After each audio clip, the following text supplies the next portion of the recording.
introducing a brand new rating system for board games next on Board Game Addict.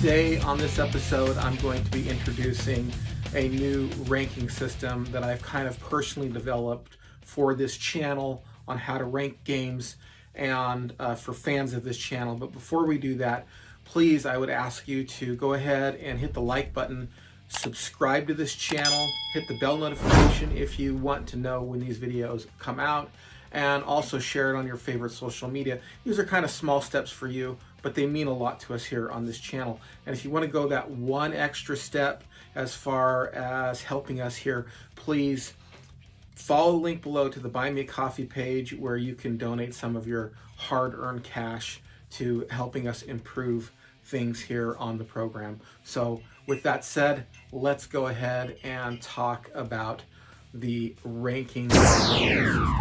All right, so I've kind of struggled a little bit with how to rank games on this channel, whether to do, a thumbs up or a 1 out of 10 or something like that, which I think everybody knows what that means. If I say 2 thumbs up or 1 thumb up, you kind of get an idea of what I mean by that as far as a game is concerned.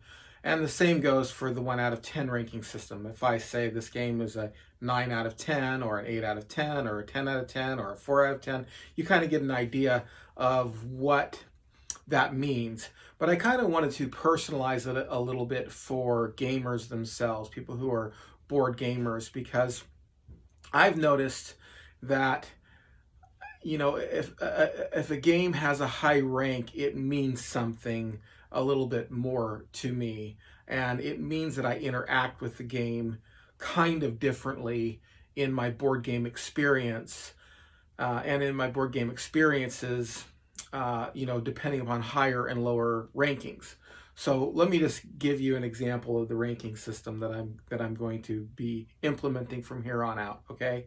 And then I'll kind of compare that to a 1 through 10 ranking system, so you kind of know how things fall. So the highest ranking system, I'm going to say, is going to be make time to play. A make time to play ranking means you're excited about this game. Not only are you excited about this game, but you are, it's the focus of your game night. And so a make time to play would be the highest ranking, and that would constitute like, an 8.5, 9, and 10.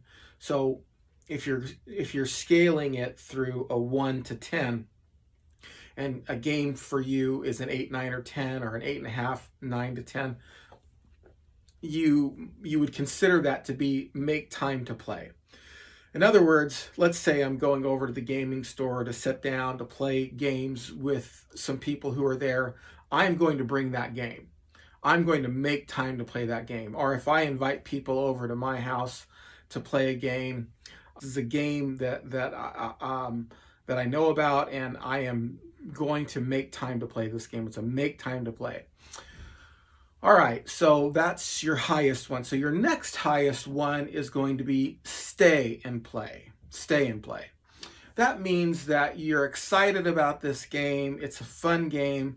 You like the game, and you're not going to leave just because somebody wants to play it. You're going to stick around and play the game, and it's going to be super enjoyable for you.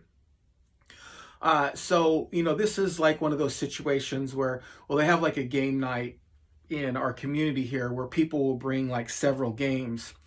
And a lot of times, like you bring your make time to play game, I'm bringing this to make time to play. And then you guys play it. You're like, hey, you want to play another game? And you'd be like, okay, let's play another game. And somebody brings out a game that you're really excited about. And you're like, yes, I am going to stay and play this game. So it wasn't your highest priority, but you do love the game, and it's great. And so this would kind of be your 6, 7, 8, ranking, so maybe a 6.5 up to an 8.5, kind of out of a 1 to 10 system. You really enjoy the game, and so you will stick around to play it. The next one is going to be take it or leave it. Okay, take it or leave it.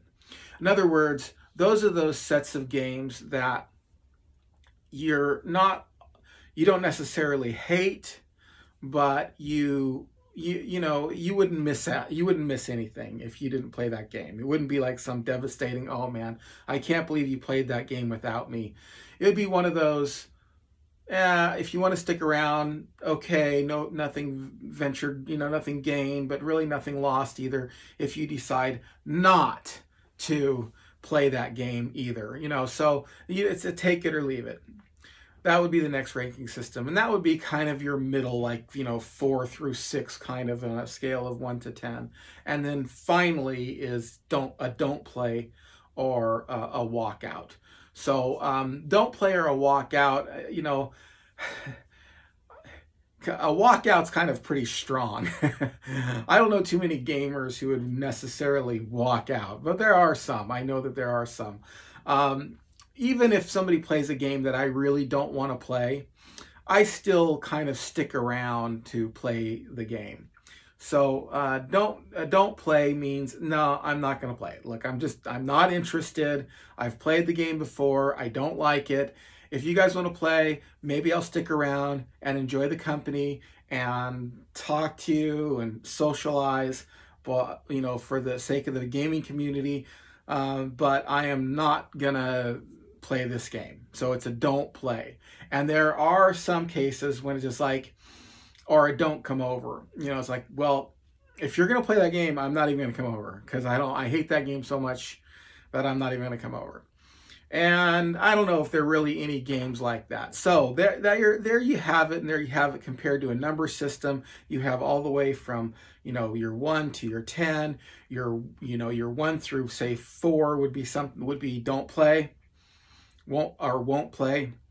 Your 4 through 6, 4 through 7-ish is you take it or leave it, and then you have stay and play, and then you have your final one, which is make time to play. So what do you think about that rating system? Do you think it's worth anything? Do you like it? I kind of developed it around the gameplay community.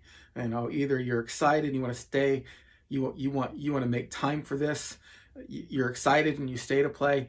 Oh, and then the other thing is I will also add a strong or a weak. This is kind of like in grading system where you have like an A, but you have an A plus or a B or a B plus or an A minus. So I might say something like a strong state of play or a weak state of play. It's one of those in-between things. Really, nothing's perfect. But I have a question for you, and you can leave it in the comment section below. Is there a game that if you were at a game night, and let's just suppose you already played a game that you liked, either a take it or leave it, a stay and play, or a make time to play, and somebody brought a game out, is there any game out there that you would just walk out and not play at all? Let me know in the comment section below. Hey, I'm Ian C, and you've been watching Board Game Addict. Thanks for joining me. Please don't forget to like this video, comment, subscribe, all that good stuff. Follow the link below if you want to donate to this channel. And we'll see you again on another episode.